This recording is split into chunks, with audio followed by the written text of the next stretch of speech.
Hello and welcome to the Build with Baer workshop. My name is Pat Baer. I'm here to build a model kit and to hang out with you. And I hope you're well. I'm doing all right. Um, we're going to wait to see if a few more folks want to join us today. This is a weird time. It's 6 p.m. Eastern. That's 3 p.m. Pacific on a Saturday. Evo is happening. People are watching Evo stuff. Some people might be physically at Gen Con.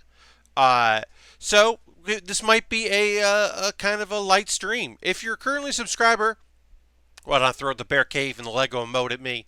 Let me know what's up. Or you could throw another emote. Or you could just be silent and just chill the fuck out and hang out. So this stream is going to be pretty low key. We do have a new project on the horizon. Lastbrook just subscribed. That's 22 months. Thank you, Lastbrook, using your Twitch Prime coin for me, and I appreciate that so much. Thank you. I'm going to throw the emote in back right at you. Thank you so much. But yeah, we'll wait and see if some folks want to join us. I'm covering a shift tonight. Normally, I would stream on a Saturday evening, but not doing that, unfortunately. I need to pick up a shift because money. I need it. I just need it. I just need it to live and do things. You know, one of those pay your rent and then be like, ugh, okay, kind of a things. I'm here, but I may also end up taking a nap. Last Rick, that's okay. Like I said, I think this is going to be a chill stream. In so much so, our Blitz is basically complete. We need to build weapons.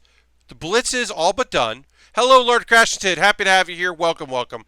The Blitz is feature complete. Currently catching Ralts. All right, catch some Ralts, Lashbrook. So we're going to build the two weapons that come with this. The shield that also is a javelin shooter. That you can also put the beam saber in the shield. I love this Blitz. I love the Blitz's shield. And then also the grappling hook droid kind of a thing. We'll build that. And then what we're going to do for the rest of the stream, which we've never dedicated a huge chunk of a stream to do, we're going to do decals. We're going to do water transfer, and we're going to try dry transfer. Because this kit comes with water and dry transfers. It comes with both. I gotta remember my camera is here. I'm using, again, I'm still using just one monitor right now. I will have a second monitor coming next week, but right now I'm just using one monitor, and so I have to remind myself where things are. I had to change my whole setup. But yeah, I've got decals to build, or to put on. So we're gonna try water-based and dry transfers on this. And then, once we finish that, let's put some water transfers on our Maganac. Because I was thinking, our Maganac has lots of numbers here. And I'd like to use these on my kit bashing project. I have the kit bashing project, which we're going to start on Monday. Kit bashing project starts on Monday. I've got these numbers. Let me use some of them on the Maganac and then take this, and then we can number the kit bashing kit we're doing, come up with a number for it. And then, if we have time, an experiment. Can we use water transfer decals from the year 2002? I don't know if we can, but if we can, then we're going to put it on the Spiegel, because I've got some, and I was like, I wonder if these still work. I don't know, but we're going to see if we can figure that out. So basically the thing is, I didn't want to start the kit bashing project today. I want to start the kit bashing project on Monday. So I figure I had to figure out something else to do because the Blitz is not going to take too long to do. Another thing I want to point out with the Blitz, and I'll show off later, is I forgot when I put them on the feet that it's got these little like clamp things on the bottom, which are very nice for posability. Let's stand up. We'll see that in the overhead, which we'll go to in a moment. But yeah, I was going to start the kit bashing like today, but I felt like, let me wait till Monday and let me play around. But not having a huge number of folks watching live might settle me and let me be able to focus on this. And we'll see. I expect, as I said, this to be a pretty chill stream. I still wanted to stream today, but I can't do it at the normal time, so we'll figure things out. Let me see. Okay. Getting a lot of tweets about. Okay, let's go to the overhead. So here's the Blitz. You can see the Blitz stands up pretty damn well. There's the old Blitz doing its thing, standing up, looking really cool. A lovely mix of purple and black and red with a little bit of gold. And it's just a good solid kit. I think the skirt holds up really well and seems to have a lot of give for movement, for posing. Um, Talking about this kit as we prep to build the weapons, I will say that the biggest con of this kit is this piece right here. This piece right here is supposed to open and pop out or pop down so you can get at the cockpit. I have now glued this. I used liquid cement to glue this in because it kept falling off completely and annoying the shit out of me. And I don't do that normally with kits, but it was so early in the process of building this kit that I was like, I don't want to deal with this. So I didn't deal with it. Got rid of it instead. Anyway, so we got these like darts or javelins to build. We'll start with that. We'll put this so you can still see how cool this kit is. No one talks about the Blitz, it does not come up in conversation. I think it is a really nice kit. As I said, the piece falling off is annoying as a model kit, but as a mobile suit, I think it is fantastic. All right, so that's L1, and then that's that, and then I need J4, which is here, which is our purple. But yeah, like I said, I think this is going to be kind of a very chill, laid-back stream. If folks have stuff they want to comment on or talk about, feel free. I mentioned Evo earlier. I have not watched much of anything of Evo. I think I'm going to try to watch some stuff tomorrow afternoon, and I'll watch some stuff when I get out of work tonight. I'll watch archives. I did watch an archive a bit today of my boy DJ Kirkland. Had a brief appearance. These are the wrong things. I got the wrong things out. Folks, we are off to an excellent start where I just popped the wrong things out. I did catch my boy DJ Kirkland. DJ Kirkland was in the Smash Brothers Ultimate Tournament. Made it to stream. Got wrecked, which was to be expected. DJ loves fighting games and seems to be a pretty great player, but is certainly not on the, isn't a known Smash player. No. But he did well, and I was rooting for him. I was following along on Twitter while I was doing other things, and then I caught the archive. And I was really happy for him because DJ Kirkland fucking rules. Get on board. Especially if you're in the scene of hanging out with folks, queer folks in comics or even games. If you don't know DJ, you might know DJ's incredible, fantastic hat. He has made flat rim ball caps that say Magical Girl or Magical Boy or Magical NB. And they are fantastic looking hats. Then have the Japanese below it. Just an incredible fucking rad-ass hat. And also, Black Mage is going to come out this year, and DJ did the art for Black Mage, and that book is going to piss off shitty people, and I'm very excited about it. It's basically what if following the first ever black magician in a all-white wizarding school. So it's going to be some shit. Black Mage. I might watch Grand Finals, but for whatever reason, I'm not really feeling this Evo. Makes sense, Lashbrook. I mean, if the games that are taking the community by storm are not games that you are into, it can feel, you know, like not really your thing. Or yeah, like you're just like there aren't the big personalities you're looking at or whatever. I could see that.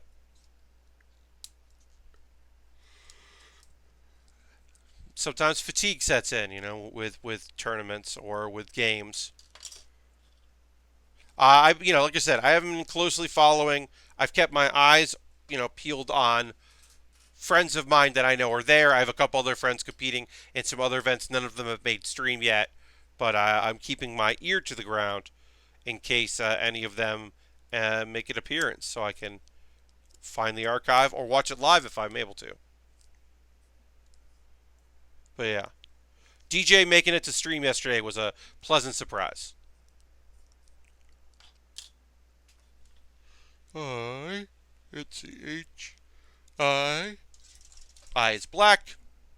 I couldn't find this sheet in my thing. I didn't know exactly where it was because this is the first cut we're making. So this is one of those sheets that's all of the weapons, which is fun. All right, so we'll do that. We'll do that.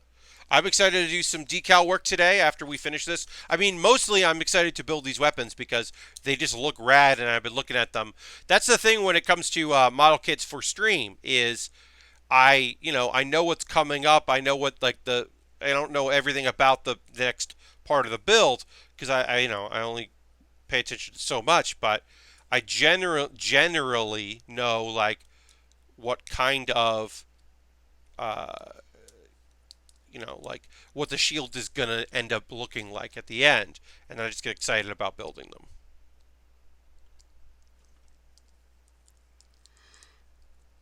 That question comes up a little bit. I can talk about because I'm going to be kind of talking at you today, folks. Is I get asked now and again. It's like, well, do you build for fun?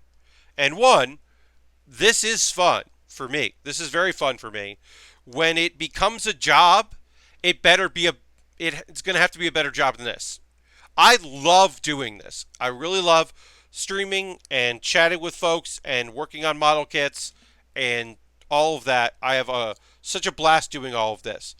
But what I meant by that comment was if this ever becomes like a job, like I earn a living doing it, I'll have to have more viewers and more subscribers to make that work.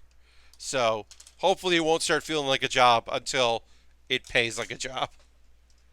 Um, right now, I'm just like, I enjoy building. I enjoy doing it. I don't really build too much outside of streams.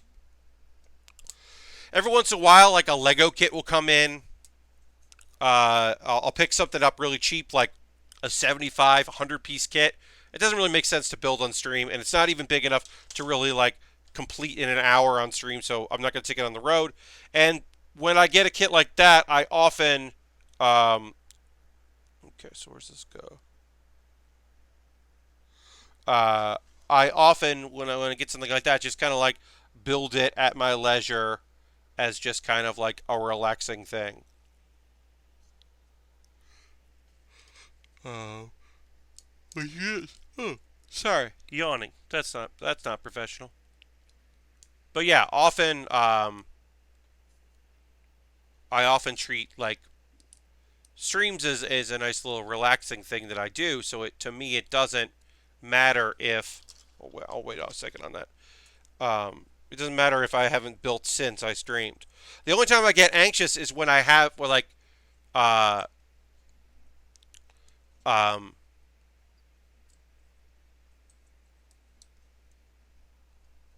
the only time I ever really get anxious is when I haven't streamed for a while, and then I'm like, oh, I want to build something like around PAX times if I'm not. I got a Bugatti Lego kit for Christmas.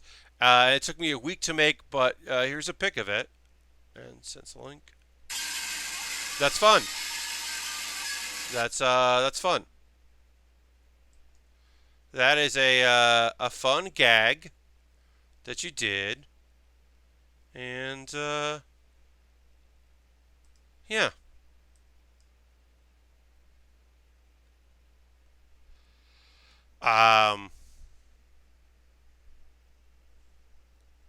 it goes to show how tired I am today that I clicked on that link.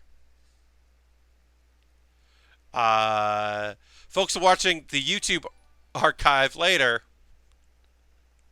someone said, sent me, or tweeted that they, or did a chat message that they had gotten the thing for Christmas, a Bugatti Lego kit, and it took them a week to build. And here's the link. And then it was a photo. Um, uh, it was a scare thing. And then I banned them, and then they followed me on Twitch, which is fun. So there's that. We've added another person to the ban list. How fun! Our ban list went up by like 1. That's a thing. I am tired today, as I mentioned. That's okay. But that is my own fault. Why did I click on that link? I don't know why I clicked on that link. I did, though. I definitely clicked on that link and definitely shouldn't have. It was me really goofing up. Why did I even click on that? Somebody I don't know. Putting a link in my chat. That was silly of me. So there you go. There's your Pat Baer lesson of the day. So just click on a link from someone you don't recognize in the chat.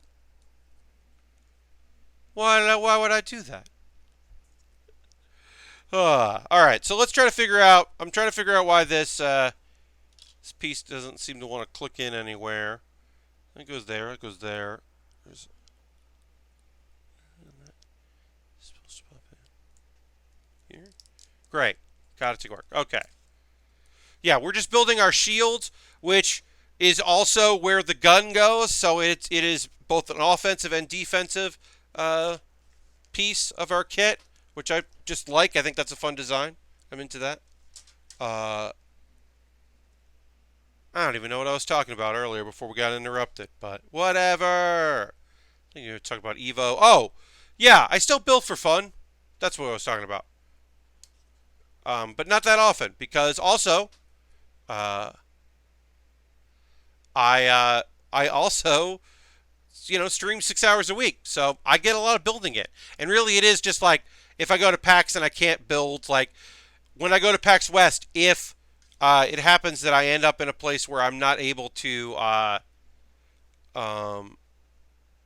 stream, I'm going to feel odd about that. It'll definitely feel weird. Oddly enough, I just did training at work about the same thing. Yeah. Why did I do that, y'all? You know what it was? I want to see what a Lego Bugatti Lego set looks like. That sounds cool. It's my fault for being legitimately interested in what that person wanted to show me. And as a reminder for folks watching either the archive later or watching live now, you can always send me photos of stuff you're working on Twitter or in the Discord. There are ways to support or to share what you're working on that are not gags or jump scares. What's so weird? It's such an odd thing because you think Rami did that. Oh. Yeah, I know he was working on something Lego not too long ago. It's just that one of those things where, like, I forget because I am very spoiled by y'all being such a fantastic crew of just like, it's a small streaming audience. But my percentage of folks that are not jerks is very high. Like, we got a low jerk contingent and a very high cool person contingent, so works out great. I mean, like, I was talking to somebody the other day and they were like, wait, your subscriber to viewer numbers are all weird. Like you have a bunch of people who subscribe that don't watch live all the time, and not a lot of and most people who are watching are subscribers. I was like, yes, I am in a weird position where most of my viewing audience is a subscriber, and folks that don't subscribe or can't, I have no ill will to and no problem with. Um, I am more to the fact just marveling at the fact that like yeah, we have a bunch of people that just want to blanket support me and catch a stream when they can.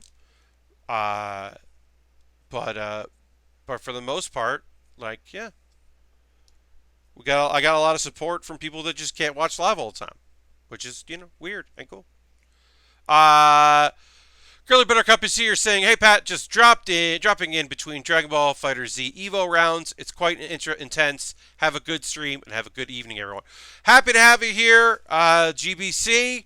Welcome, welcome. Glad you could drop in. Enjoy Evo. I was talking about how I haven't watched much of it, but I did catch a little bit yesterday because my boy DJ was playing some Smash and made it to stream. So I did want to cheer him on. But I hope you have a really good time. Enjoy it." Uh, yeah, I know. I know that there was some talk. Yes, bye bye. I know there was some heavy talk coming into this one that there was a lot of grudge match stuff going on at Fighter Z. Uh, uh, Basically,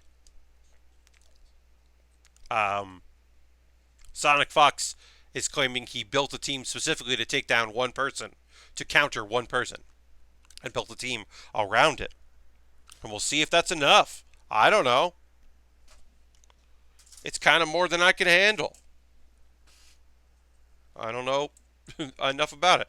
As we said, the last fighting game I put any actual time into was Dragon Ball Fighter Z, and I had a really good time with it. I really liked that game. But also, let's see, 14J13. Okay. Yeah. Also, I just haven't put a lot of time in it, and also, it should be stated, I am not good at fighting games. I like them a lot, some more than others. But yeah, never been great at it. Always wanted to get better at it, but just never been my strong suit. All right, so we can put a sticker. We can put a red sticker on here, but I want to see what it looks like before we do. This is basically the we got to look at this and kind of make up our minds here. So we'll build this together. We'll put this together here, and then kind of take a look and see what it looks like. If it's Go One, I think that match is happening right now. Twitter's going wild. I can see that. Yes, I believe that's who he was prepping for. He's been prepping for. So I could see that being a wild match and people being super into it. Have to check that on the old replay.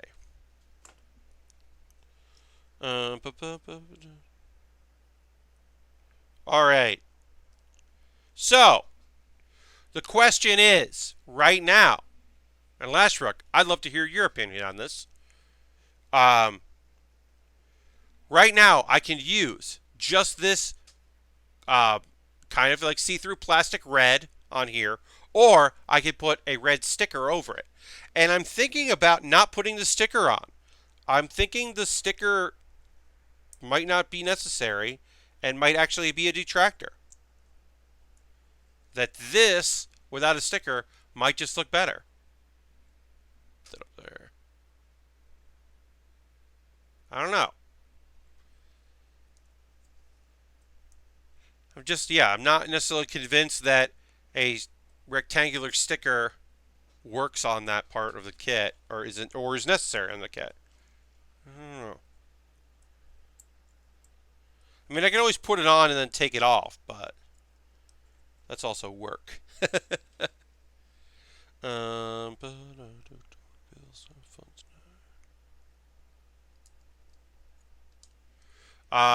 Is it just flat red? Yeah, it's just like, it's a little shiny, but not super shiny.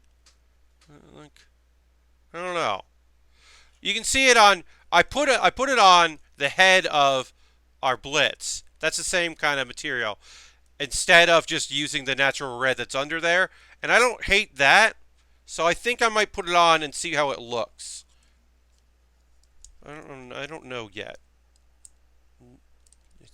I'm debating.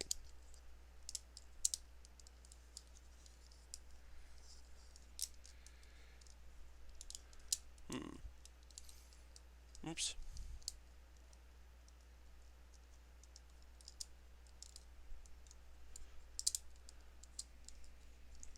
Alright, I'm trying to assemble this here. Running into some sort of issue. We'll see what that is. Goes in there like that. Okay.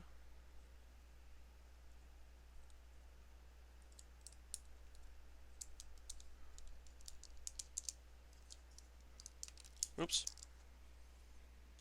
If it matches the other sticker, I might say go. Oh, it's not. Yeah, I'll put it on, and I think that's what I'll do. I'll put it on, take a look at it, see how it feels attached. Right now, I still have to figure out why this is being weird.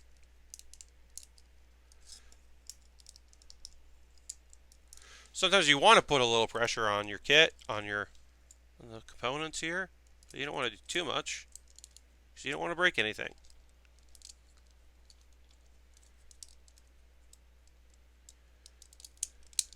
There we go. All assembled. It's looking pretty good so far. All right, so let's put the sticker on, see how it looks. Grab my tools.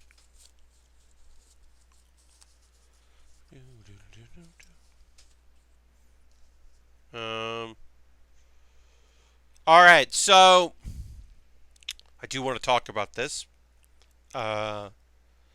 because we generally on this channel are not afraid to converse about topics that are frustrating us. If you didn't see the news today, because it is kind of late last night, looked like it was going to be a thing, and then today really became a story. The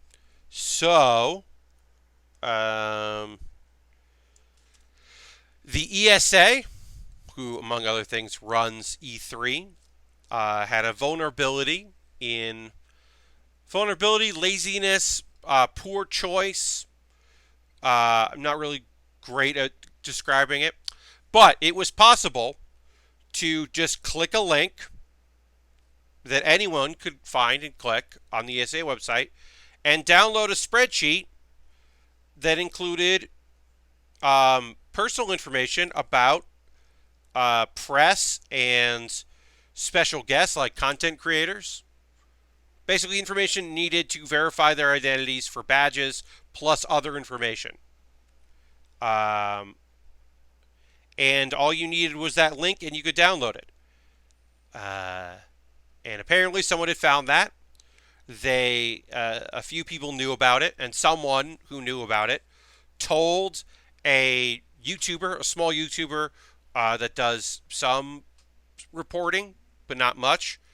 That reporter had decided to make a YouTube video about it and was nervous about it.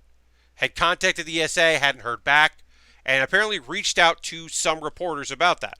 And one of those reporters was like, hey, don't publish yet. Let's make sure this information is private, because one of the reporters that this person had reached out to was on that list with information. So, that goes through various things happen. Eventually, it comes out that ESA takes down that link and deletes that file, that spreadsheet. But there's a Google cache that also gets you that spreadsheet. Before they finally just deleted the file, they deleted the link that let you download it first, because this person that was breaking the story broke the story, and then and explained how it worked, and then people were able to use Google cache to find that sheet. So it made the problem worse. So it was a terrible problem. Not the person's fault who reported on it, certainly, but they definitely exacerbated the problem instead of, which is very frustrating, certainly. Um, and it fucking sucks. I actually heard about it before Kotaku was writing about it, before for the sites were reporting on it. I heard about it because one of the people being doxxed talked about it. Uh, the guy that runs Lazy Game Reviews, LGR, um, was saying that he was getting messages from people, from fans who were like, "Hey, just so you know, you've been doxxed. Looks like lots of people at E3 have been doxxed. Uh, I'm so sorry." And then like, uh, yes, this person are saying, yeah, is also a gator who um, I don't have information about the person that broke the story. I don't claim to know anything about this person and what their decisions were about this information. I haven't looked into that. Um, but yeah, so a uh, a YouTube person, the guy that runs LGR, went to E3 and then wrote, like some tweets about it. Um, and he said like, "Oh, this is the nicest dox that's ever happened to me," because he's been hearing from fans who are just like, "Hey, I just love what you do."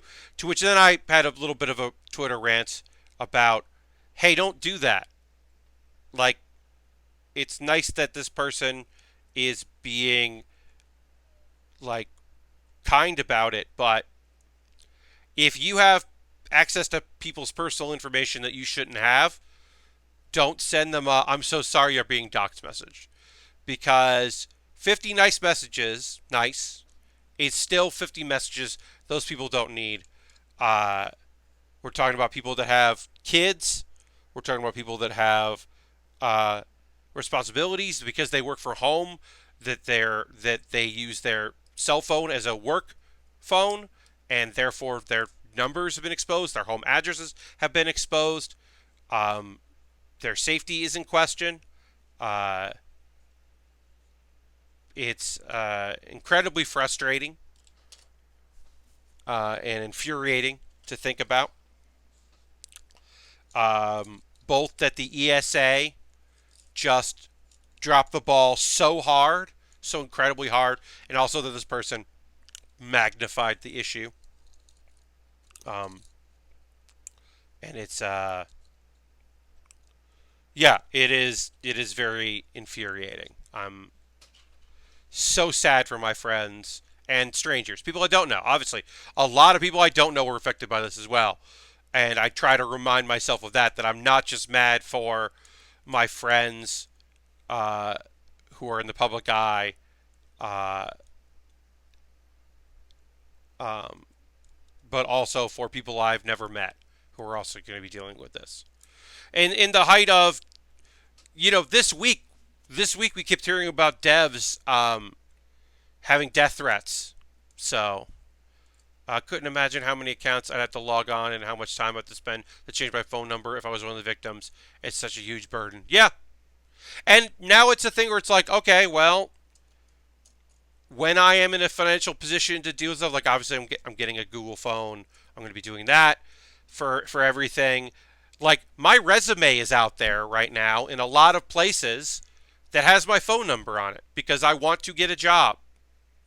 So I'm like, well, I guess I'm going to get a Google number and do that. And luckily like, I'm going to have to eat the cost of getting a P.O. box because I really need to stop sending it when I send my stuff out to subscribers and I send stuff out to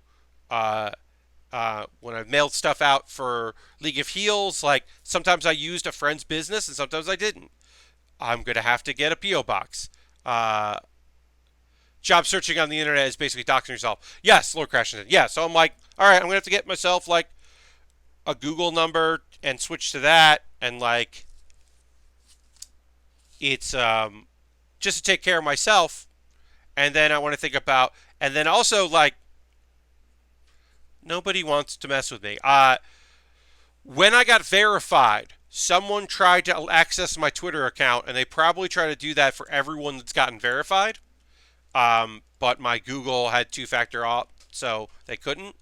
Um, but I think that, and I've heard this that like there are a lot of people that I was gonna say that have to deal with this stuff, and I don't have to as much as them, but I still need to be wary of it because I am a person on the internet. Um, you know, I didn't go to E3. I'm not on that list. Everything's okay. Uh, but for me, but for a lot of my friends, it's not okay. It's very much not okay, and it's really scary. It's very frightening, and I'm really fucking pissed off about it. Uh, And then also, a friend of the stream, Bear Cave regular Harold Price mentioned he wasn't sure if is this the end of E3, and unfortunately, for a lot of people, there is no option to not go to E3 because it's part of their jobs. So they don't get the benefit of saying, "Hey, boss, I am uncomfortable having my personal information go through. We have to do it through the company. I can't give the ESA my personal information." Like a lot of folks don't have the ability to say that. Um, they gotta go for a number of reasons, and that fucking sucks. I hope that the ESA, other than just saying like whatever dumb bullshit they said, so they're not liable, um, takes steps to protect the folks going there. In the same week that devs are getting death threats for having exclusives on Epic. Like, ugh, just trash, just bad trash. But yeah, if you get someone's phone number that you're not supposed to have, don't text them. Leave them alone. So we got the shield here. The shield has our spears. It's also where the beam saber is stored, and you can also have the beam saber active to make it sort of like a lance, which is a silly, cool thing. We're gonna move on to putting together our uh, let's just say, oh yeah, the next thing that we've got to build in just a moment, which is the grappling hook that's also like a drone, which is very cool. But we'll put together that in just a moment. Um, you know me, I'm trying to be honest and earnest in here. I don't try to be preachy as much as sometimes I certainly come across as being preachy. Uh, but yeah, uh, if you have that fucking list, don't message people on it. Leave them the fuck alone. Ugh. So many people that I know and care about are just so negatively affected by this shit. And I can't begin to think about it. Ugh. They have so much going on and so much bullshit that they don't need it. Look, they definitely don't need it from the fucking ESA. Like, God. Ugh. But yeah.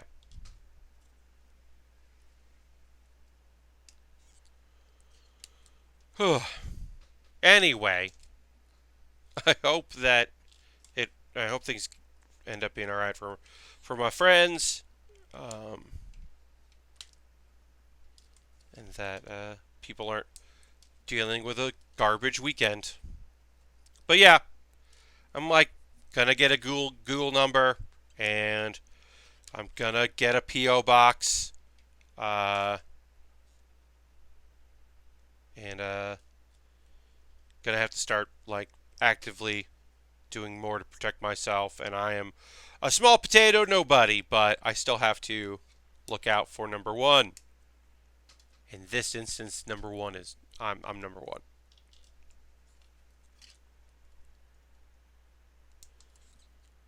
I don't like it, but I gotta.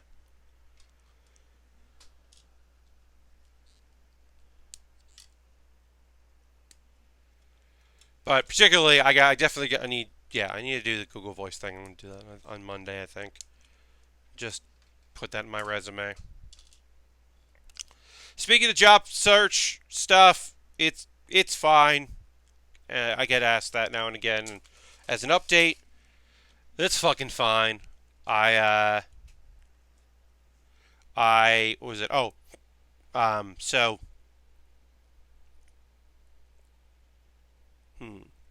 sorry, I'm just making sure I put this on right. These are our points for the grappling hook. So I want to make sure that I'm doing this step right here. Okay. Um, yeah, I've been applying for a few things, and then I opened up my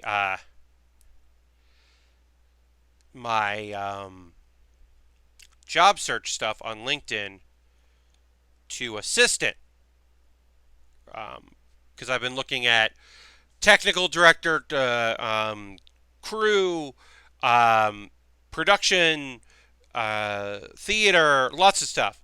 And then I applied for a job that was on paper described uh, as like a production coordinator person or whatever. And they were like, "Do you want to add assistant to this? Because you can also apply for the assistant role." And I was like, "Sure." And now, turns out there are a lot of assistant jobs available, and none of them sound fucking good.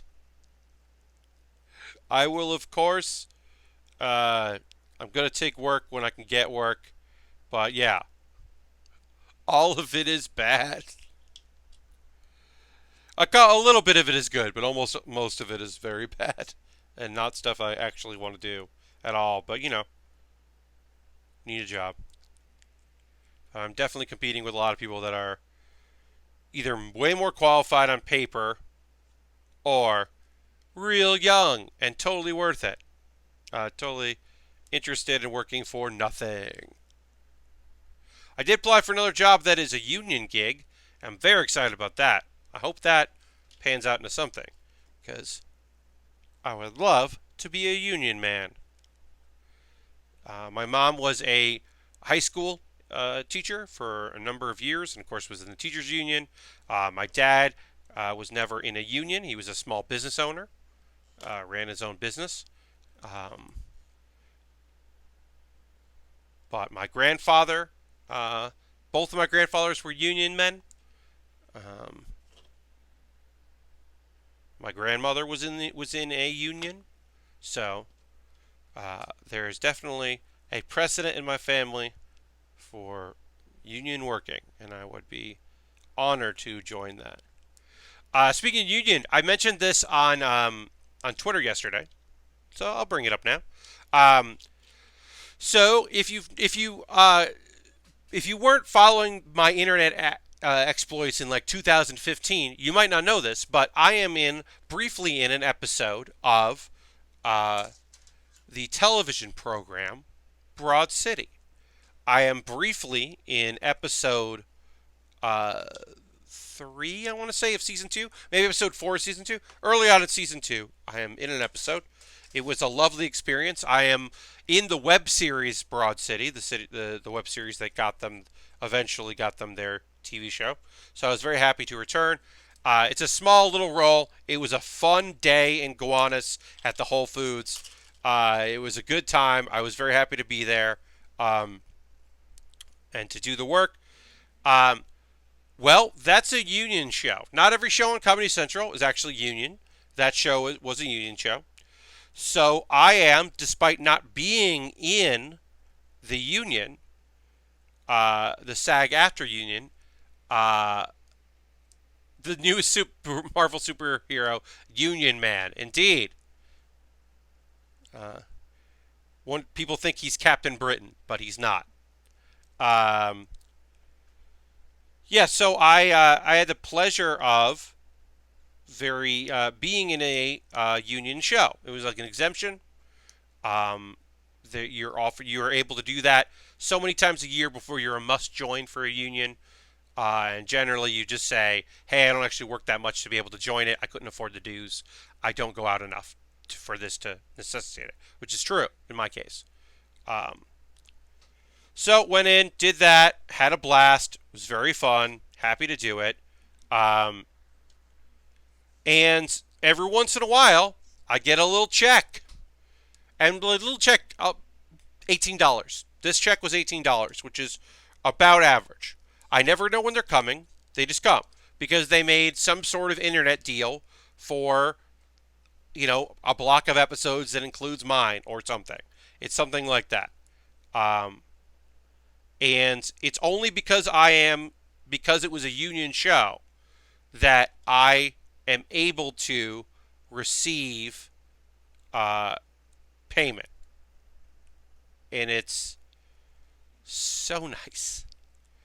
Um, Comparatively, I did a non-union show for season 3 of a TV show that aired on Hulu. So it's on Hulu. Hulu. Well, it was last season of that show. I received a paltry sum of money for the amount of time and effort I put into it. And that's it. I have never received, and I will never receive, another dime from that show. That's it. I got what I got, and it was fine, and I could use it in my reel, I guess. And that's fine, but it's not as good as getting a little bit of money every now and again. That's way better. But yeah, it's one of those things. Like, I was grateful for the opportunity on the Hulu show. Um, Also, side thing, not related but still frustrating. We're talking about this Hulu show that I'm in. I'm miscredited in my IMDb. I have an IMDb credit that gave me the wrong character name. It gave me a character from a different episode of that show, and that wouldn't matter. I'm going to look it up. I literally don't remember because I haven't looked at it in a bit. Uh, but it's such a weird problem. But yeah, let's see. My number one credit is a terrible movie that I'm in. That's a funny movie, but it's terrible, which is fine. Uh, yeah. So I am listed in being in the wrong episode of Difficult People, and I am credited as Trump Guy. My character has nothing to do with that. It's fine, except it sucks that my top credit right now is Trump Guy. As I said, nothing to do with that. Uh, it's very funny that some of my IMDb stuff is web videos that I was in for, like, Jest. Anyone remember Jest.com? They were a College Humor offshoot. I was in one video for Jest. And then a bunch of College Humor stuff. Chris Gethard show. I'm in Chris Gethard show as Watermelon Cop. Even though I'm Watermelon Police Officer, but whatever. Misnamed. And then also, Eric put League of Heels up. The League of Heels wrestling documentary that he made. He put that up on IMDb, so I'm in that, which I think is funny. I do think it's generally funny that I'm listed as himself for that. Not the character Pat Baer. I play, apparently in the League of Heels documentary, I play myself.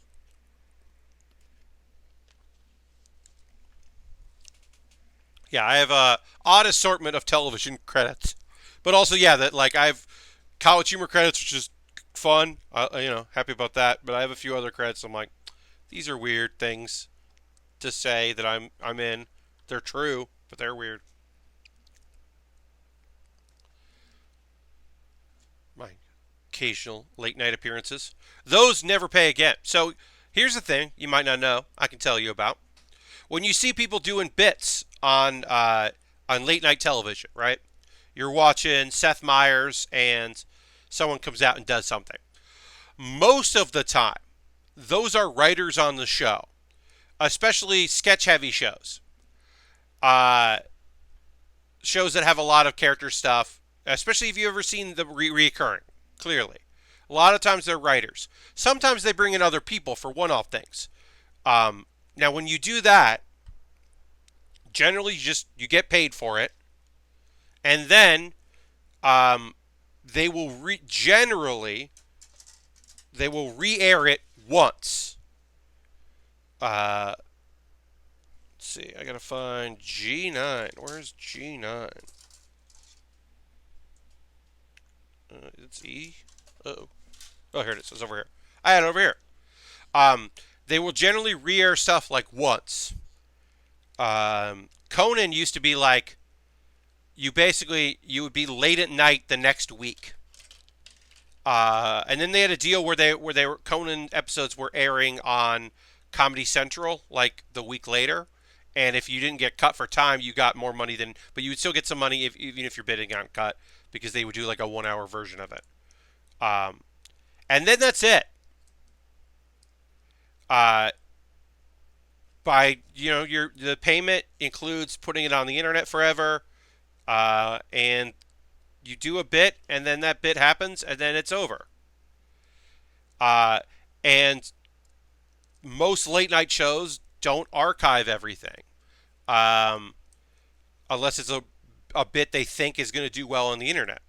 So a bit I did on Fallon, this is before he had the Tonight Show, this was the late night, this was the later show that I did with Fallon, I have on the internet, on YouTube, and then I just hope that they never decide that they don't want me to have that, because it is a very funny clip. But I had to find a illegal torrent of that episode, download it, and then rip my part out, and then upload my ripped part because it wasn't archived anywhere. And luckily, someone had torrented that because the musical guest on that episode was someone that somebody thought would be good to have on the internet. Because not every episode of everything gets torrented off TV. It's a weird thing. The late night stuff is very weird. I am always grateful for that I've had even the smallest opportunities that I've had. I never take any of those for granted. I am still bummed that Patrick Borelli, good friend, the week after I did Jeff the Nerd, the day after I did Jeff the Nerd, which was a bit on Fallon, Patrick came in and said, "Hey, the guy that we had do that is a improviser in New York, and we could bring him in anytime we want. New York Comic Con is in 2 weeks. Do we want to bring him to New York Comic Con? I'll write a segment." And they were like, yes. And then a week later, they were like, actually, no. And it bummed me out because I could have gone to New York Comic Con and done bits like as Jimmy Fallon's correspondent at New York Comic Con. And basically just done the weird things are happening around me, I'm sad about it bit that I had done on the show. But that, unfortunately, that did not happen. And it hurt for a while. And that's part of it. Like, there was a Conan bit that I got called in to do and then I got canceled on when Conan was in New York for like a week. That was something to do with, like, it was a Star Wars bit and I would have been a Jedi. I was just like, yes, whatever they need. Yes, whatever it is. And then that ended up, they were like, yeah, we're not doing that bit. We're like, okay. It got cut. It's like, oh. John Roberts says, "Hey Pat, I think I remember when all this happened." Yeah. First off, hi John Robert, happy to have you here. Yeah. With the Fallon thing, John, who's at the time was a New York comedian as well, knows that there's a thank you. There's a page that did a bit in there. Arthur Mayer. Fun fact about Arthur. It was like 5 years ago. Yeah, it was a while ago. It was quite a few years ago. Might have been like 7 years, something like that. Arthur didn't work for Fallon. He was just recurring. Uh, he was trying to get on the show, and they just kept bringing him in as a page. Um, but he did it so often that people on the show thought he was an NBC page that someone in the crew liked and brought in. So people who were on Late Night with Jimmy Fallon, like who worked for it, would ask him questions, and he'd have to be like, "Oh no, no, I'm a comedian. I just come in to do this bit. I don't actually work for NBC." But people just assumed he did. Uh, and then eventually he did get the job writing for them. Yeah. That was a that was a fun day. It was a while ago, but it was fun.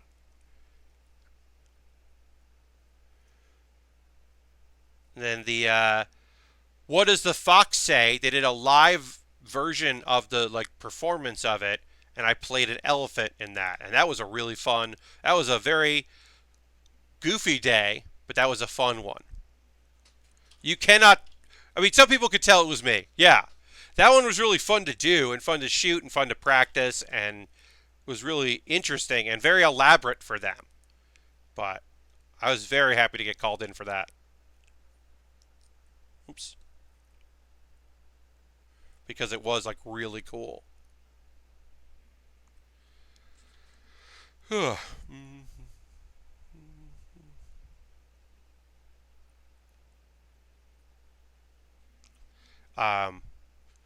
yeah, I haven't really had a, I've been on auditions a little bit. It's weird now that I'm like not at UCB anymore. Uh, it's very strange. I just, I get called in for things now and again. Some people don't know I'm in New York still. They think I moved to LA, which is bad because I want to do more stuff in New York, and now I have to let them know. I got on Fallon twice, says John Robert. Once for some sort of Drew Barrymore roller derby movie. I'm in that as well. I'll talk about that in a second. And the second time to do a makeout bit with Steph as plants in the audience. I guess that was just. I assumed the second one was just Brianna reaching out to improv couples that she knew. I was in. So, um, folks might remember this. Folks that are watching might remember that there was a period where uh, um, there was this like internet, like this group was like, hey, Guinness shouldn't be in charge of world records. They shouldn't be the only game in town. So it was like a duo that started basically the internet world records, or like the unofficial world records. And Fallon really liked it. So they would start to do this bit, a reoccurring bit, where they just tried to break some fake record that didn't exist. And since the guys were there, it counted. Of course, it was on TV, so of course it counted. But whatever. Um, and the record they broke was number of pies pushed in people's faces while on roller skates. Because a roller derby movie, the Drew Barrymore was in or produced. Yeah, she was promoting that. So she ran down a hallway pushing pies into people's faces.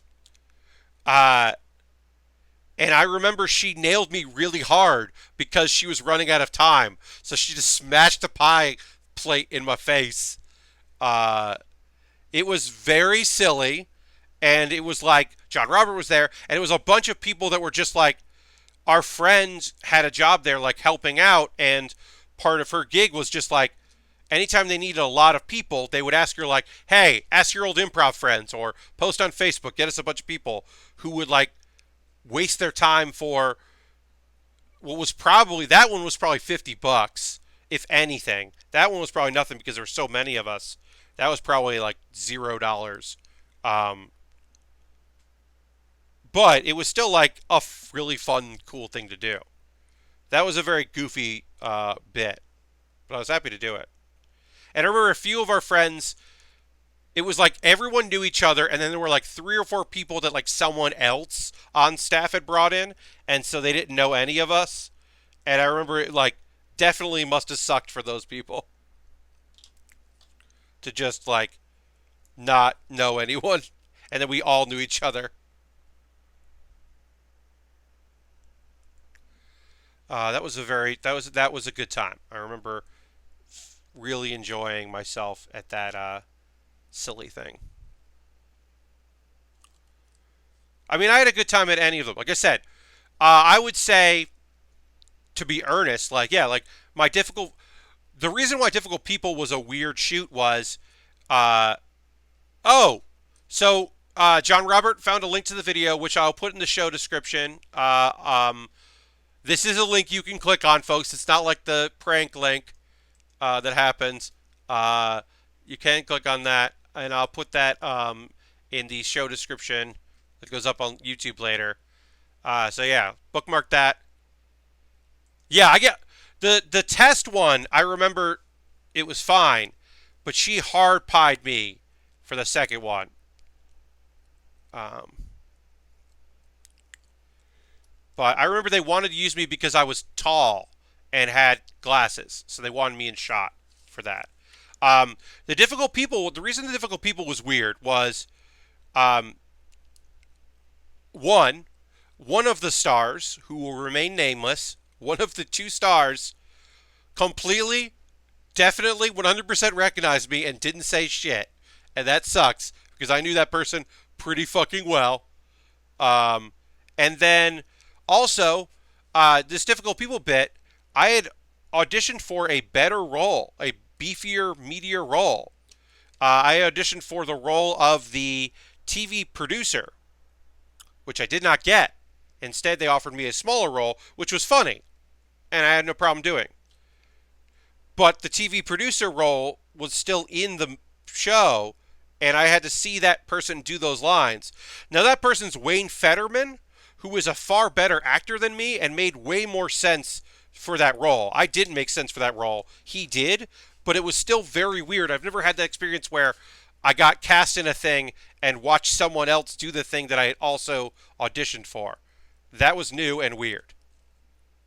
Um, but yeah, that pie bit, I'm glad that exists somewhere.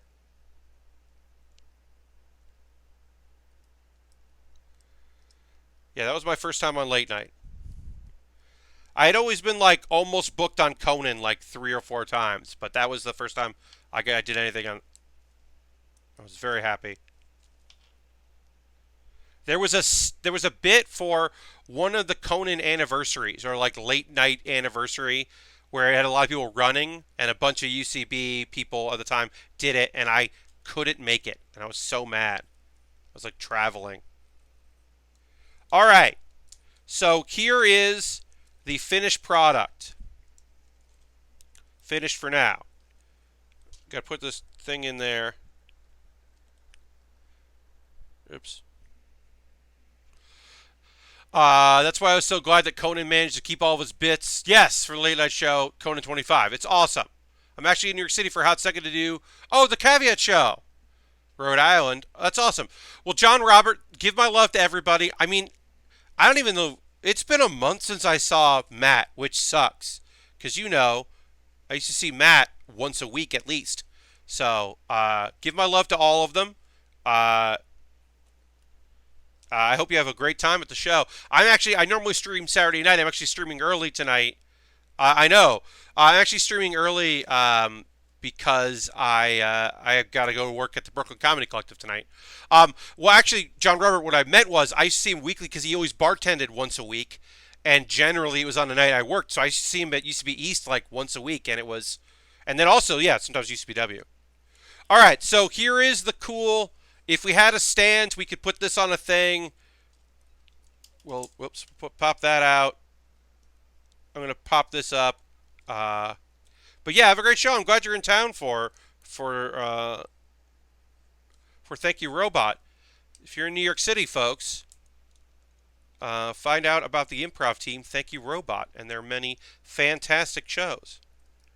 They are a wonderful improv institution full of very funny people.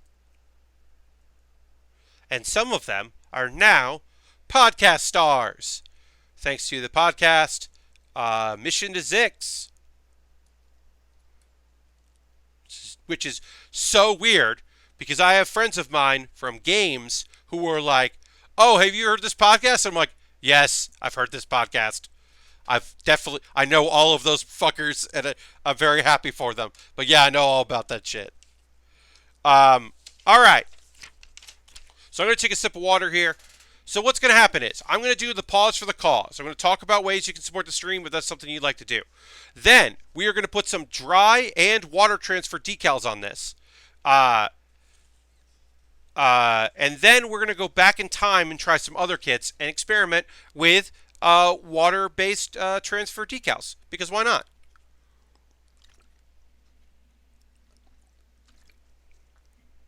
I had a dude at a bar in Colorado tell me about this great new podcast he discovered. And that always the way. And then, yeah, and then it's just like, oh, you mean my lifelong friends podcast? Yeah, I know about that one.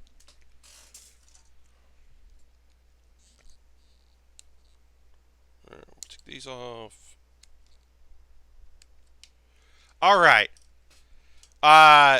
Okay, so thank you so much for watching. Hey, if you're currently a subscriber, throw the Bear Cave emote in there and the Lego emote or the Scythe emote, whatever you want to throw in there. Let the people know. As I said, this is going to be a pretty chill stream because I'm streaming 6 p.m. Eastern Time. It's 7 now. That's not when I normally stream. I normally stream Saturday evenings. I'm streaming early for me. Becoming a subscriber is huge for me. If that's something you'd like to do, at the very least, give me a follow. Turn your notifications on so you know when I go live. I stream Monday and Thursday and Saturday, generally 9 p.m. Eastern to 11 p.m. Eastern. I will be streaming on Monday at that time. We're going to start the kit bashing project, which I can't wait to do.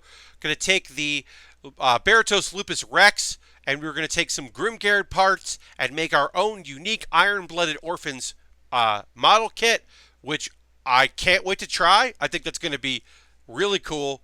I'm so excited about that. So, check in for that on Monday. But right now, we're going to still be building. Bits and coins, always appreciated. The leaderboard resets every month. Right now, there is no one. If you donated 1 bit, you would be top of the leaderboard. So, consider that if you'd like. I also have a Patreon. One of my big supporters on Patreon ended his support, which is understandable and okay, and I appreciate that he did it for like 6 months. I was very happy. So, I would love to bump up my Patreon numbers a little bit. Consider that. I have an Amazon wish list. If you want to see if the next thing I build after my kit bashing project is something that you paid for, you could do that. You could buy something off my wish list. It'd come to me in the mail. I build it on stream when I'm done with a kit bashing project. I'll put that there. I've got some inexpensive stuff on the list. I've got some pricey stuff on there. I got some mix and matches. I have the Wing Gundam Zero Flame from Gundam Build Fighters. I just put that there. That's the 1/4 scale. But I kind of want to build that. It looks awesome. Just looks like a cool kit. I'm like, yeah, I'll put that together. There's some, and then there's some fairly expensive stuff on there. You could also buy a gift card at usagundamstore.com and then send me that code, and then I would buy something. USA Gundam seems to have right now they've got a lot of sales and pre-orders. So, and a reminder, up until August 18th, there's a sale at Barnes & Noble. So if you want to buy some model kit stuff at Barnes & Noble, you should do that before they run out of everything. At the very least, look local. If you're near a Barnes & Noble, check out to see if they have anything on sale. Because, I didn't even know they had model kits, but apparently someone thought that was a good idea, and now they're trying to get rid of them, I think. And then I also have a coffee. You just buy me a coffee. It's like $3. It's like a tip. It's like a tip jar. And then anything I make through Patreon, through Twitch, through coffee, that all goes to buying model kits because this is an expensive thing, right? This was 3 streams, a week of content. Very good. But, that's different than someone who buys a game for $60 and then play. Like, think about all the people that buy PUBG. They bought PUBG. Forget Fortnite and the fact that it's free to play. They bought PUBG once. And then how many hours do they stream playing that game? Probably a lot. Very different from model kit builders. So, Your support is always appreciated. Um, and then I have USA Gundam as an option because, I understand. Not everybody wants to use Amazon, and I get that. I have a Discord. You can join my Discord if you want. And once again, we are going to be going to 8 p.m. Eastern, so feel free to jump in at any point and hang out. We're going to go for another 45 minutes or so. And then my last background to characters, I improvise a Scooby-Doo villain because I got this beautiful background. So I want to promote that again because background to characters is one of my favorite things I get to do on the internet.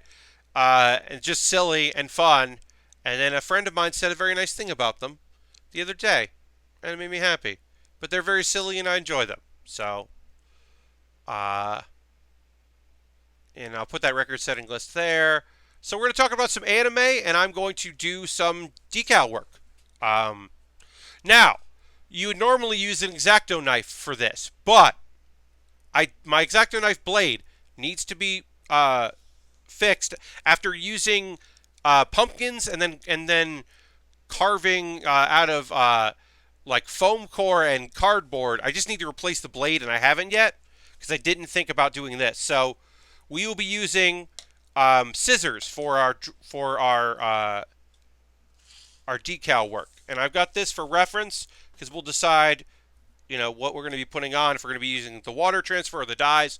I have to get up for a second, which I'm going to do right now, and get water because I will need I have a cup of water that I will need. I have Q-tips for the water transfers. I have tweezers.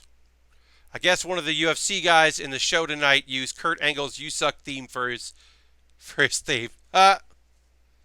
Weird. Came out to Kurt Angle's music. That's fun. Yeah, Evo stuff is popping off. I'm going to quickly check because I have a bunch of notifications. Okay, none of that stuff. That's all just people mad and agreeing with me about being mad about things.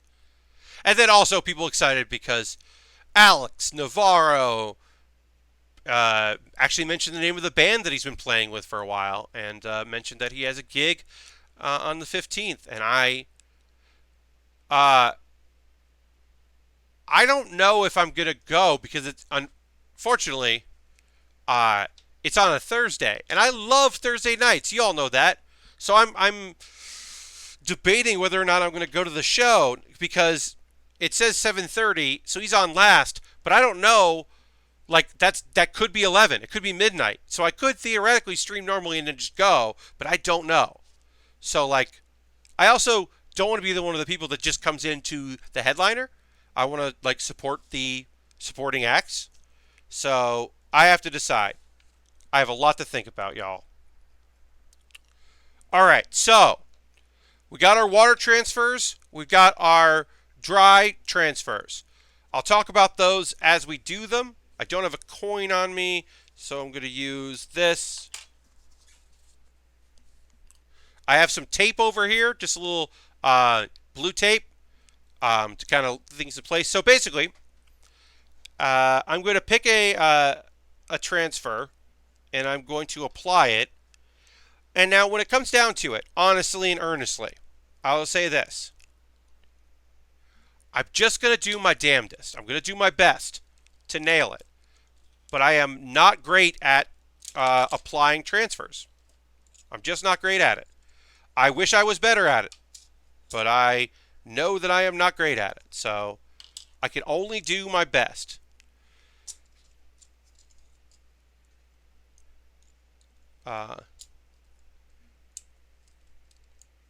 Your first IRL stream. Yeah. Oh, just not the bathroom. Lashbrook saying that I should stream the concert, Alex's concert. I was like, no, that's not appropriate. All right, so let's see here. There's a little mark here. There's a indent here, right here, that I am going to apply a dry transfer, which is F, which is here. Okay. So, the thing with dry transfers is, this is a fresh kit. This is a 2015 kit, I believe. So, these should be pretty uh, fresh and shouldn't give me much of an issue. You want to cut around them because you don't want to just plant this on here because you don't want to accidentally transfer other parts of other transfers. You want to transfer only what you want to, right? You don't want to accidentally transfer the wrong thing. So we're going to take this, we're going to put this here. You do also want to have a little bit of wiggle room because you want to tape, I want to tape this on. So I want to tape this on with some tape where it needs to go so that it will hold. You should probably use masking tape and not painter's tape, but this is what I had on me. So I will use that. And then place the decal where you want it. With dry, it is easier to do in the long run, but it is harder to fix. Whereas a water transfer, which we will see, water transfers allow you to fix your mistakes better. So we're going to line this up where we want it, just here. We are going to tape over the excess plastic.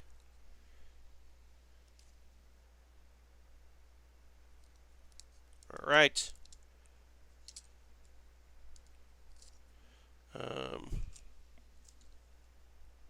Yeah, this is a bad tape for this, but we're making it work. And then what we'll do is we will take, you can use a coin. I might have a coin. Painter's tape fresh painter's tape will work out fine. This is used painter's tape. I've already used this. It's just what I had within reach because I forgot to grab tape. So painter's tape is okay. The real great thing about painter's tape is that it's not that tacky, but you can be a little tacky, which is why people use masking tape. You can get a little tacky on plastic. But literally, I just have some right here, and I didn't think about it ahead of time. So that's what is fucking me up. All right, so we're going to take our coin, and we're just going to scrape it off, basically. We are transferring. You also want to try not to transfer the tape or scratch the tape off because you want the decal, the plastic that you're eventually going to remove, you don't want it to move around too much because you don't want to ruin the transfer.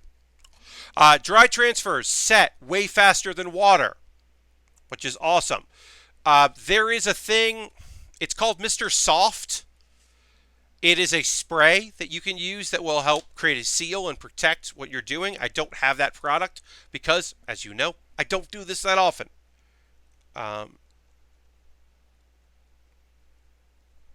right. So let's take a look at this.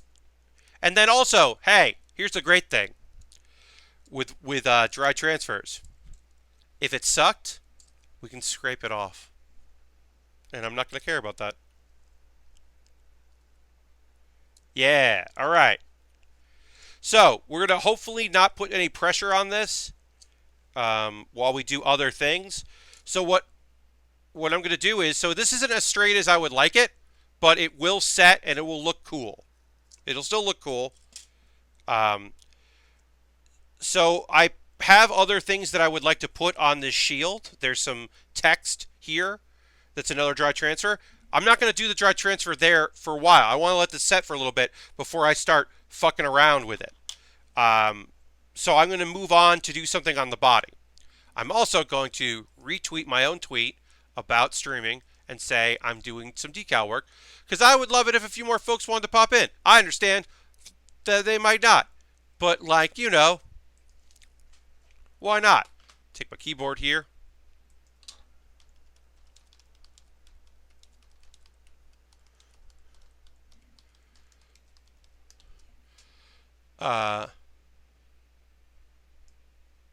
Great. Might as well just, you know, let the people know what's up. All right. Put that aside. Okay, so I don't quite know what I want to put on our body here. There are so many decals. We could do so much on this.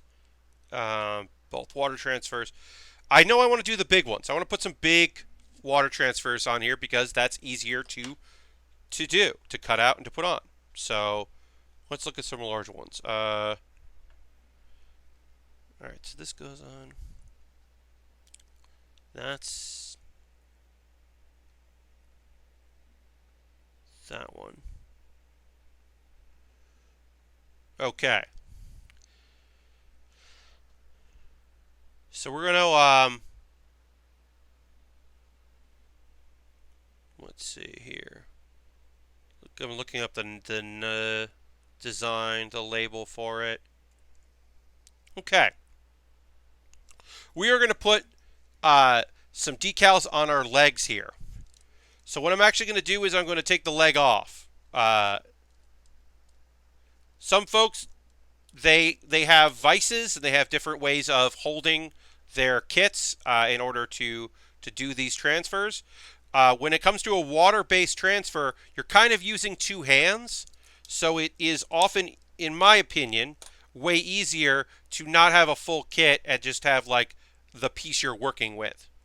So we will do that. So we're basically just going to take this leg here, and we're going to add a decal onto it, water transfer onto it. So that is some symbols I don't know. Okay, it's this one. Great. Now, everything I know about this comes from watching YouTube tutorials and trying my fucking best. So, I am by no means an expert when it comes to applying. I have done very little of this. I did very little of this back in the day. Hell, when we started streaming, I wasn't even doing stickers. I found a Shenron that I did, the Shenlong, I should say, and I didn't even fucking put eye stickers on that kit. So decals are pretty new for me. So I have a cup of water. I am putting the water transfer. Now, this is the water transfer is different. We are putting this in here. We are going to soak this in water. Basically, what's going to happen is we are going to take this out. We are going to take a Q-tip, which is also going to be wet, and we are going to literally transfer it from here to the place on our leg that we want to put this on. So we are literally just transferring. Then we will dry it as best we can, and then we will let it set. All right, so that's about right. So now we're going to take this. This is wet as well. And then the nice thing is, because as long as your Q-tip is wet, you can move the decal around a little bit before you want to dry it. Okay, so then this is, it looks like that. Okay, great. So we want it to be about there. All right, this needs to be wetter.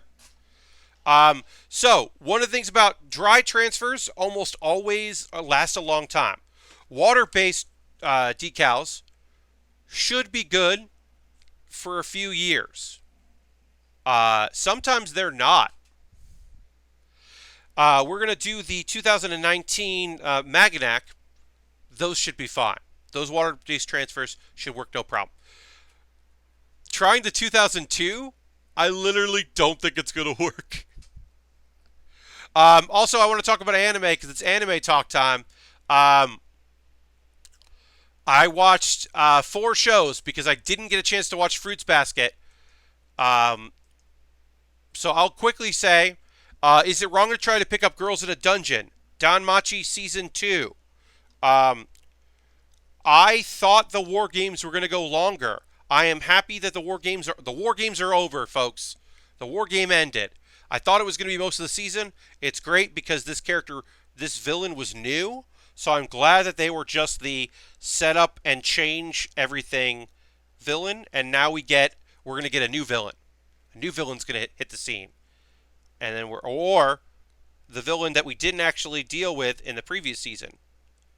So I'm excited about this. I'm excited to see where it goes.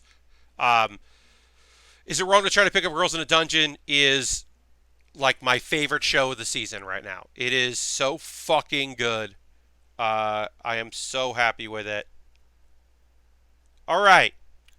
So this is not transferring.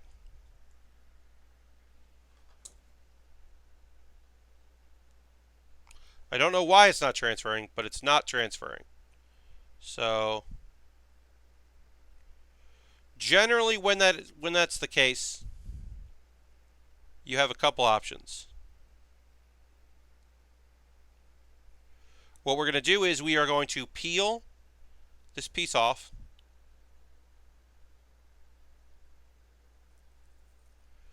And we are just going to set this here in the water for a long time. And we are going to hope that it separates. The water is supposed to separate the backing from the front and allow you to make the transfers nice and easy. In this case, it is not doing that. We are also going to then clip out the other piece, which goes on the other side, which is the other leg, so they're matching. Fire Force. I don't know if I have enough in it for another long-running shonen show, but I really like this one.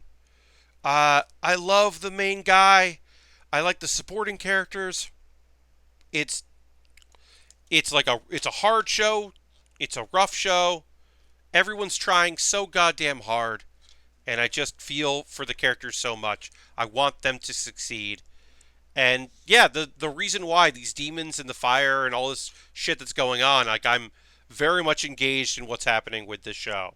So I am hopeful for more cool shit when it comes to Fire Force. Let's see. All right, so I'm going to let these soak for a really long time, and while these are soaking, we're going to do another dry transfer on our shield. So we're going to go back to the shield, and basically we're going to put some text here. The GAT X207 Blitz. So we're going to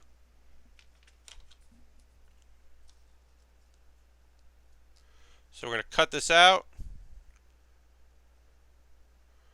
We'll give ourselves some space above it and below it for tape. Great. And then we will apply some tape.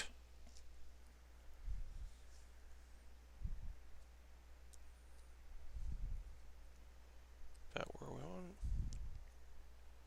And then we apply where we want it. So we had a huge cliffhanger at the end of the last episode of Dr. Stone, which is probably my second favorite show of this season. We weren't sure. Nobody knew, exactly what was going to happen with this episode of Dr. Stone. It was a continuation and literally another cliffhanger, but it was also a flashback to stuff that we didn't know yet about the character. And I thought that was great. I thought that was a really clever way to extend this, like, a thing we kind of know is going to work out, but we're still, like, wondering how it works out. It was exciting. Dr. Stone has a great pacing to it, where it's, like, really, it can be really, like, oh, God, what's going to happen? And then also be like, and now something kind of silly. Like, it's pretty good at that. All right. So we are going to dry transfer while we're letting the other water go.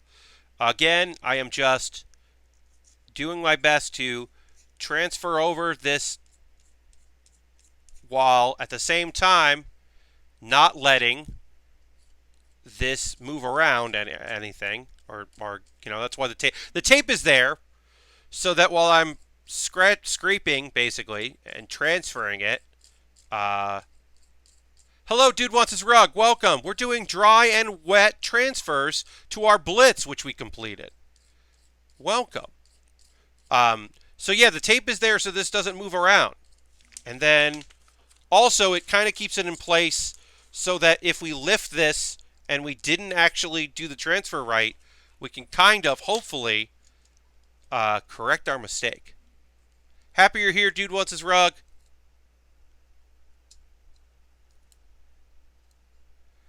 And we lift,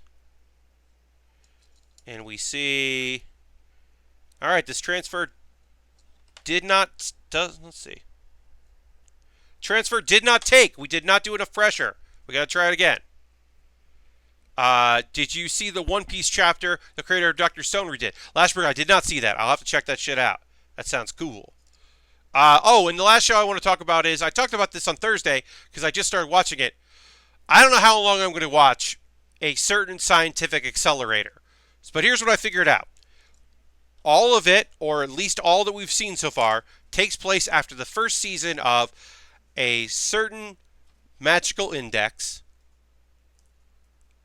So I've already seen stuff with the character happen after what we're watching. It's very weird. It's very weird to know the future for this character while watching them do their thing. It's just strange.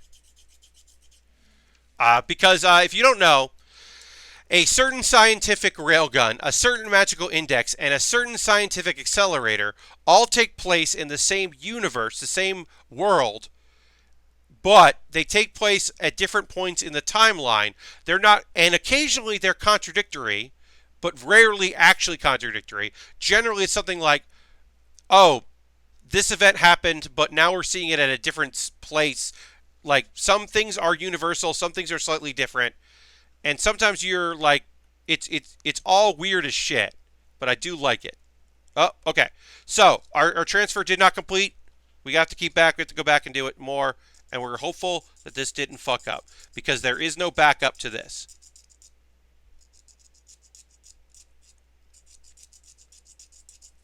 All right, we'll try it again.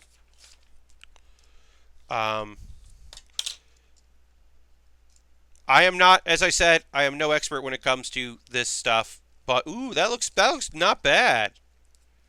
I'm going to say that this looks not bad.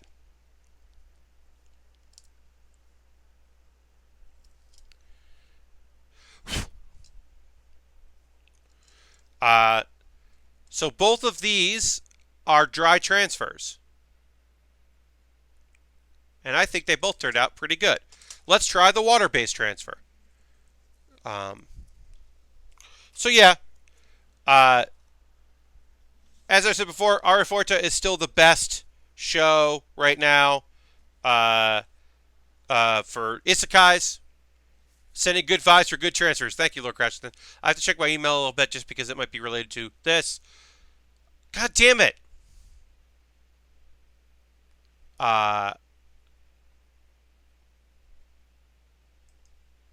I'm just annoyed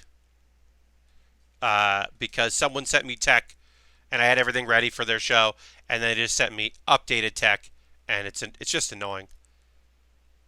I don't want updated tech. It's fine. It's only because I'm doing this right now. One piece, one shot. Oh, that's awesome. I like that idea. Also, there's some manga creators out there in Japan are friends with each other. I think it's the One Punch Man and One Piece, or I can't remember exactly who it is, but there are some creators out there that are friends on Pokemon Go, and that made me really just like smile to think about. All right, so let's try to transfer this water transfer. Let's see if we can do this time. Will it work this time? I don't know.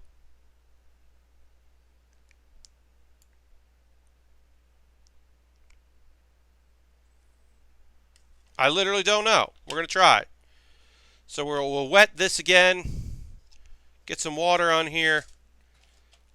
We want to do outside leg. Bottom here is where we want it. So we will put this on.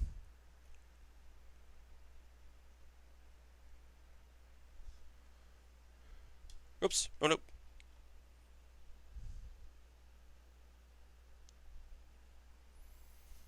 Can we transfer this? No. Let's try the other one. It just might just be that, thank you for sending that link, by the way, Lashbrook, I appreciate that. And that is a link I can trust because it's coming from you. Yeah, it might just be that these transfers are just dead and aren't going to work. but we can try them.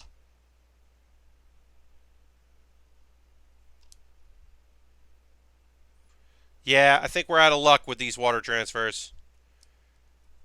So, all right. So I think our water transfers are a bust for this kit. Um, Sometimes 4 years is too long, which is a shame. Now, I think we'll have way more success doing the Maganac because that came out this year. So that's months old. So that should be fine. You can also, a lot of times, oh, hello, Recyclable. Welcome. We're doing some dry transfers and try to do water transfers, and that's not working, but we're trying dry. All right, so we've got a few dry left, and let's just try to do a couple more dry transfers on our kit, and then we'll move on to some older kits, or some other kits. Um, the 207. Do I want to try the 207? I do. I want to put I'm going to put our legs back together because I think we're done working on the legs. I want to put the numbers 207 on the shoulder here of this kit. So we're going to do that. Now with dry transfers, I don't mind if the kit is complete when we're doing it because we are taping it down and it's not as delicate as water transfers. So I am fine with doing that. And okay. These little things like to pop off. Okay, put them back on. Okay. So we got some tape. We are going to cut out the number 207. We are going to put that above right here, basically. And then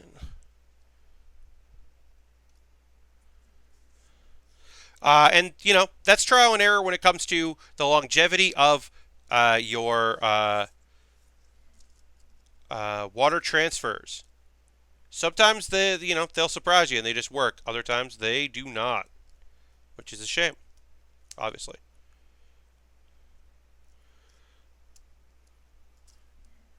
And again, we want to give a little bit of room for there to be spot for the tape to go. So we'll do this because that means that I can place it where I want and then tape it along this side here to keep it in place when we transfer. Again, I'm just reusing some tape because I had it right here, but I would say painter's tape is probably not necessarily the best tape to use. I would say use masking tape, probably, or even black. Gaff tape might be good. I mean, gaff tape is expensive, so you know. But fresh painter's tape might be fine. The fact that I'm reusing tape. All right, so I am going to remove the shoulder here so that my tape has a place to adhere to. So I am just going to use the shoulder, and then I will attach it again once it's there. Never used dry transfers before. So yeah, I mean I'm no expert, as I said, but I am learning more about it, and I really like dry transfers. I think that, like, you know, you have less. You can't fudge them as well as water once you start putting it on, but I think they just look really nice. Okay, so I've got it where I want it, which is right here, and now I am just going to, with my quarter, rub the shit out of it. And then remember, we're going to peel tape from one direction to see that if it actually transferred, because sometimes we can't tell when we do it. And you can be pretty aggressive with it. As long as your transfer isn't moving around the surface of it, you can be pretty aggressive. Oh, that's great looking. Oh, I'm genuinely pleased with that. Oh, and then of course took the piece off with it. I could have taken that apart even more, but I didn't.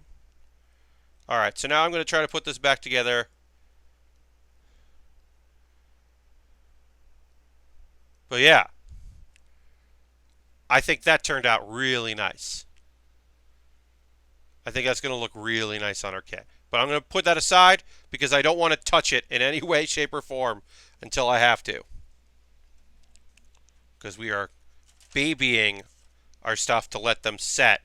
Because we don't have the spray. There's the spray. It makes things dry better. We don't have that shit. And on the other side, I want to put... Let's see if I want to do this. Zaft. You know what? Let's put Zaft on the other shoulder. Let's go for it. I am going to do the numbers for the Maganac next, so we are going to do that. So we'll jump to that because I do want to try to do some water transfers. So we'll do one of these.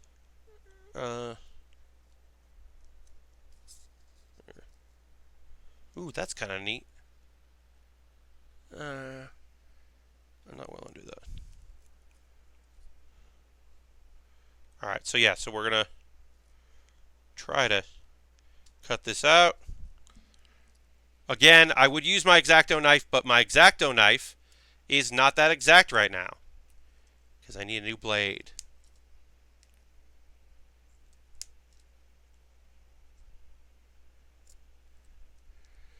All right. So yeah, this is going to be the last one we do for this, and then I'm going to jump, and we're going to do the Maganac. And also, now I get to say Maganac a bunch more. And that's fun. Because that's a fun thing to say.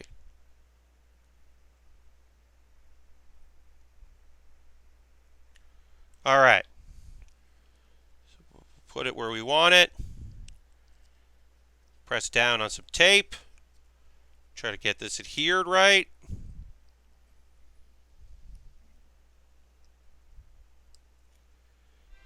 What we got here?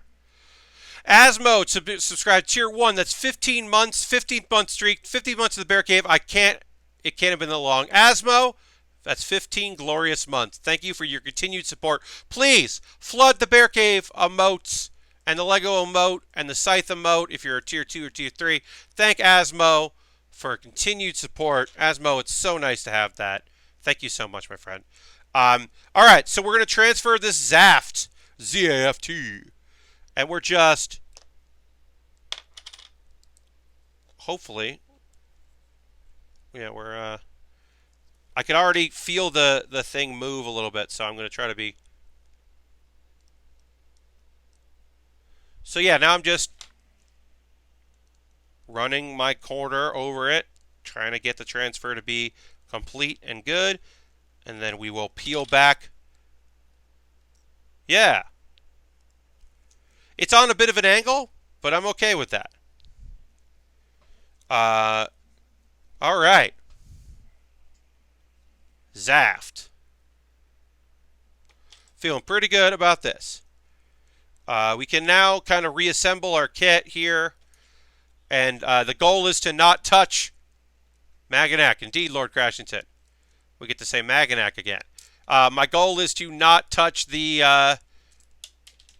anywhere that I have put any dry transfers on because they are not completely transferred, right? They're not dry yet.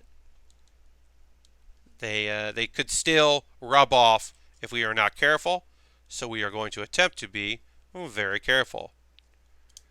And at the very least, you don't want your finger oils all over them. All right, so we did that. I think the shield came out awesome. I'm very excited about that. I think it looks real cool. And then just pop that on there. Gilbert Gottfried joke. Yes, indeed. All right, so that's the Maganac. Not the Maganac, what am I saying? That's the Blitz with some decals. We put, for the first time ever on stream, I put some dry transfer decals on there, and it doesn't mean a lot, and for some people, it's nothing. But for me, that's work that I'm very happy that I did. So, of course, we're going to take a photo of this after the stream is over, so I'm just going to put it aside. But right now, let's go into our Maganac here. For those that didn't see the stream, This is the Maganac. It's pretty neat. It's a neat little kit. And you're saying, Pat, what are we going to do with this kit? You're gonna water transfer some numbers? What are you gonna do? Well, I don't know yet. I don't know what number I'm gonna put on, but I'm gonna put a number on. I'm gonna put a number on the shield, and I'm gonna put a number on one of the shoulders, because that is what they. Because the idea is, one of the ideas you could do is you could buy a bunch of Magnacs, a bunch of these kits, and then you could number them so you know which ones they are, and they could be like part of a set.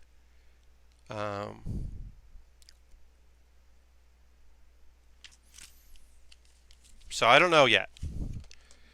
I think I'm just going to do a single number to give myself as many of these as possible, because I am going to be taking this and using this on the kit bashing project that we'll be doing starting on Monday.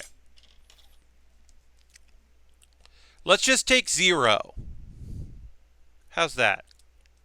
We'll take 0, and what we're going to do is we're going to put 0 on this part of the shoulder, and we're going to put 0 on the shield.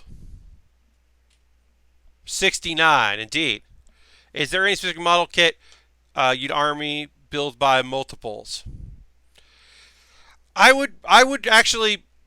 The Leo wasn't necessarily a fun kit to put together, but I would definitely have a bunch of Leos. I think that would be kind of fun. Or also the G Gundam, the Death Weirdos are coming out, and that might be fun to build multiples of that. The little goofy Death Friends. Okay, so we are going to take our 0 here. We're going to trim the fat of it, and we're going to stick this in water. That's the big one, and then the small 0. We're going to pick a small 0 out.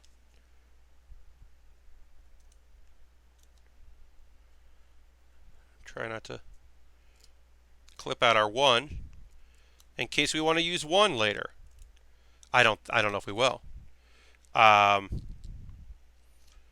I could see having a few Maganacs. This is a fun. You know what? This is a fun kit. If someone accidentally bought me this, I was like, "Hey, I bought this kit for you. I know you build Gundam Wing model kits. I'd build it again. It was a fun build." I don't love the stickers, but I think the other stickers, but I think that they're fine. All right, so we're gonna let this sit for quite some time, and we're gonna use a new.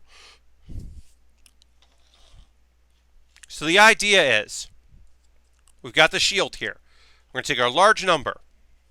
We're going to place this wet, very wet on here, kind of where we want. And what we're going to do is we're going to basically put pressure on the 0 and slide it off and slide it into this spot here, probably directly center.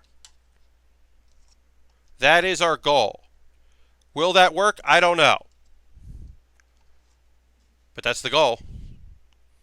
Okay. Harold is now hosting. Going to pick up the end of the stream. Thank you, Harold. Always appreciate you. Thanks for hanging out here. Thanks for everybody who's been hanging out. This will be probably the last thing we do on stream, but I better late than never. Yes, well, always appreciate it, Harold. So, we're going to try to get some water on this and see if we can do it. All right. Okay, so we've wet the surface, we've wet the 0. It literally fell off, which is always fun. We've now wet the table. Our dry transfers went well. This is a 2019 kit, so it shouldn't be that this dried out too much that it won't work, but I have been unable to get this piece to move. And with water, we can move it around, but yeah.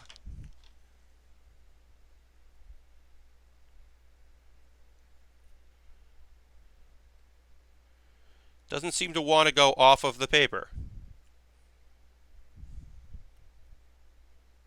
Doesn't seem to want to transfer. All right, well, now we're forcing it, which is definitely not the way you should do it. And then with wet water, we are going to wet this down where we've placed it. And then we will hit our dry to help dry the process. So we're patting it. We don't want to move it. We're not stroking it. We're not doing anything. Yeah, I mean, it was submerged recyclable. I think what we're running into is that it's very dry here in my apartment right now, in my bedroom. It is very dry. And I think that it's just not it's just not wet enough. So we had to do the paper is not separating from the transfer. All right, so we've now dried this, and we're going to let that sit. And that's going to fully dry, and it's going to stay on, and it's going to look great. And now we're going to do the shoulder piece here. We're going to take our smaller 0. Find it on tweezers here. Okay. Found it in tweezers. It's very wet. Again.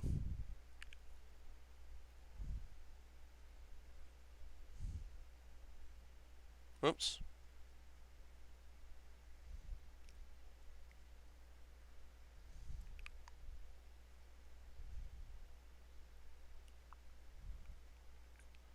It's the most focused I ever am on stream.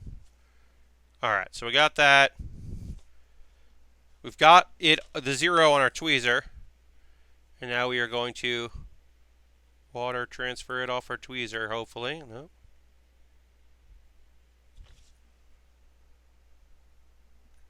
Alright, and then we can... Nope.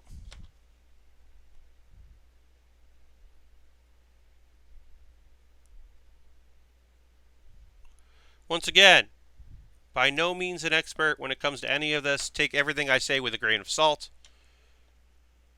But, alright, that's not bad. It's not perfect. And then we will dry it off. I'll even use a different tweezer to dry it off. This is not as good as the Shield one, but I'm not too mad at it.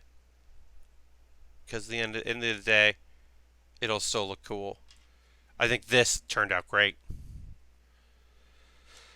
And that's water transferring. There are certainly folks out there way more adept at this than me. And you could certainly, I would recommend always searching those people out. Because they often know more about the subject than I do. I am always, as always, merely an enthusiast with a YouTube channel and a Twitch stream. But that's going to do it for today's stream. Once again, sorry that I streamed early, but I did want to get a stream in today, even though it was earlier than I normally do. Water transfer onto a sticker is more difficult. It can be, but yeah. So that we've now numbered our Maganac, which I think is rad, and we have done some great work on our Blitz. My next stream is on Monday. Monday starts the kit bashing project, Project Kit Bash. We're going to take a Bertos Lupus Rex, which I have not built at all. We are going to start building it up. Then we are going to take Grimgard parts and modify it and change it and make it unique and different. And that's going to be rad too. And everyone's going to have a great time and say, this is very cool and good. I hope you have a great rest of your evening. I got to go. I got to go to work in a little bit, so I got to finish this up, upload this. Thanks for hanging out with me. A Monday, kit bashing begins in earnest, and I hope you'll come hang out with me then. And we've got these numbers now that we're stealing from the Maganac. Harold just cheered. Harold is now top of the leaderboard. Thank you, Harold, as always. And thank you, everybody, for hanging out on the Bill with Baer.